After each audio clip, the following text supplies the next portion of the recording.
What's up, everybody? I'm checking back in, fixing to start my day on this commercial property. Hey, look, check this out. I was watching this video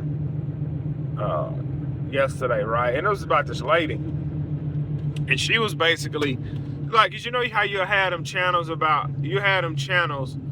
and men would explain, like men would be breaking down how doggish other men are. Like it'd be a man saying, look, this man just using you for your body.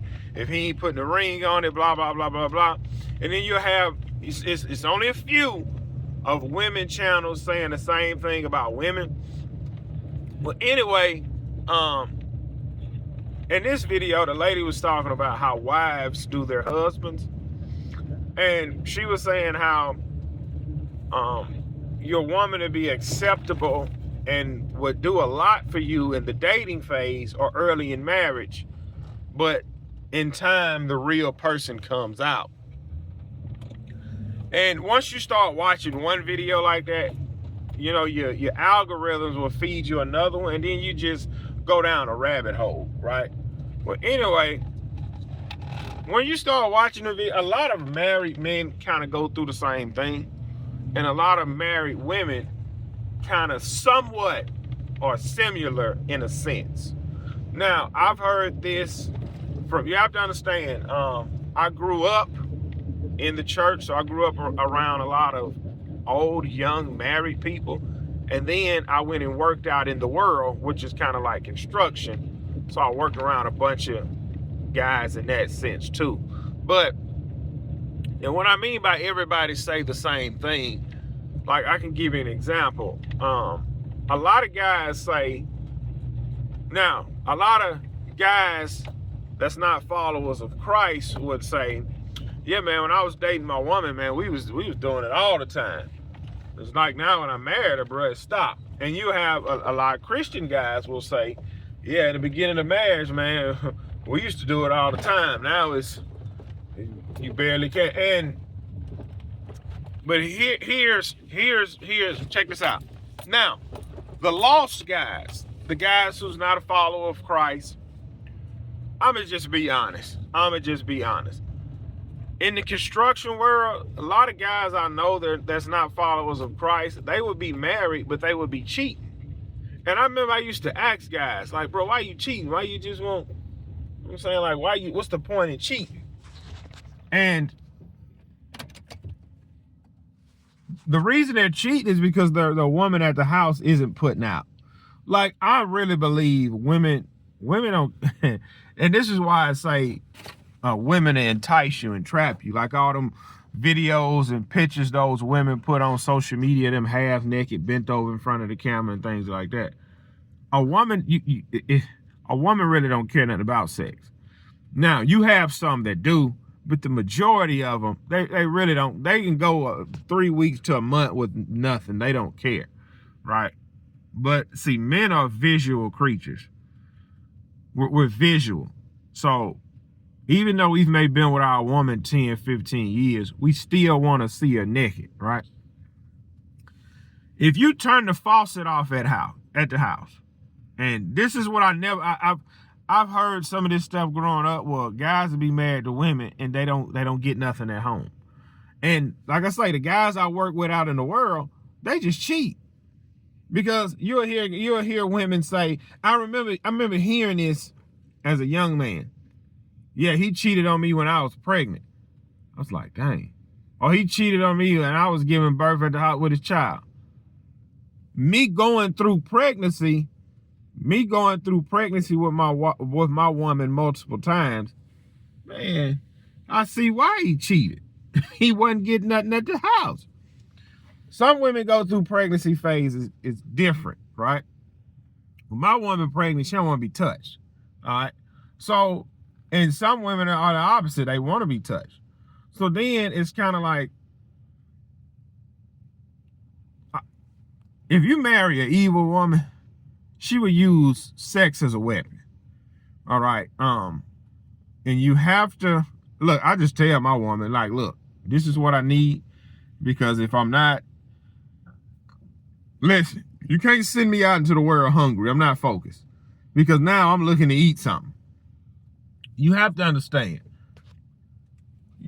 Don't marry that woman if you're not willing to be 100% committed to her and give her the things she needs. And that's the same thing with a man. Listen, I promise you, if you marry a good man, the only thing that man want is the cobbler. Look, respect and the cobbler. That's it. That's it. But see, then you'll have a woman who would say, like, look, I'm going to give you an example. Me and my woman, we got 5 kids. She told me this last night. It was what she told me last night. Because the day of her birthday. She told me she wanted to go get some crab legs and all this other stuff. Hey, the money in the dresser, money. I got cash in the dresser and you got the card. I'd rather you use the cash in the dresser because in about 7 days, I got X amount of dollars of bills fixing to come out. So use the cash that's in the dresser. And she would say, she got in one of her moods. I know when my woman's in her mood. I'm sick of only spending time with you just at night. And I keep in mind, I just took the whole weekend off. But hey, again, this is how a woman operates. So she's sick of not spending. She's sick of only time we spend together is at night when I'm home. So then I just simply asked her. She said, "You working this weekend?" I said, "Yeah, I'm working this weekend." Even though it's supposed to rain Thursday, Friday, Saturday, Sunday, and the rain will be coming in today at 1 o'clock. So yeah, I'm working this weekend. And I asked, I said, look, do you want me to grow the business or do you want me to stop going to business? Because it's obviously I can't keep nobody in his seat, so it's all falling on me. So should I grow the business or should I not grow the business? All I'm saying is I need more time. Now, she want more time, but you just wanted me to spend all this money on this birthday party. So in order for me to spend money on the birthday party, I have to go to work to make the money. I've never met a woman that understands that. They want the money and the time. You cannot have, I'm a poor person. You can't have money and time from a poor person. You can get money and time for somebody that's well off. A poor person who's in the valley trying to get to the mountaintop cannot give you both. So therefore, I can't give you both, right? And you will have some evil woman, okay, since you're not giving me what I want, I'm not going to give you what you want. And that helps nobody. You have people in those type of relationships. So a woman will starve the man because she can't get what he wants. And then the man is frustrated because he's not getting any cobbler. And then when you have, you can have just about an ugly woman walk up to his truck and offer to give him cobbler for some money or for whatever, and he's been starved out for so long, he may just give in. Or one of his clients, she may be I've had women clients that were fast in the early stages of my business. I wasn't dumb enough to fall for it.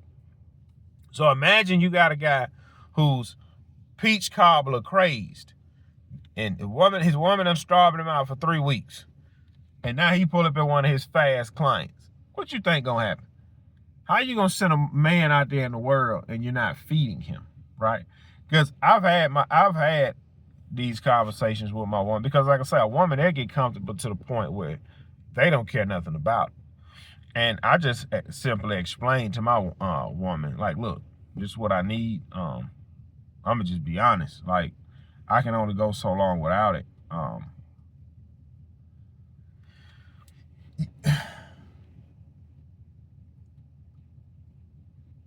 Listen, bro. The only thing that keeps a person faithful, I'm gonna be honest, the only thing keeps me faithful is God, because I don't want to let God down. I don't want to disappoint the Lord. But now, I do understand in a sense why some guys have multiple women. But in a sense, it's foolish if you have multiple women, because you can't control your urges.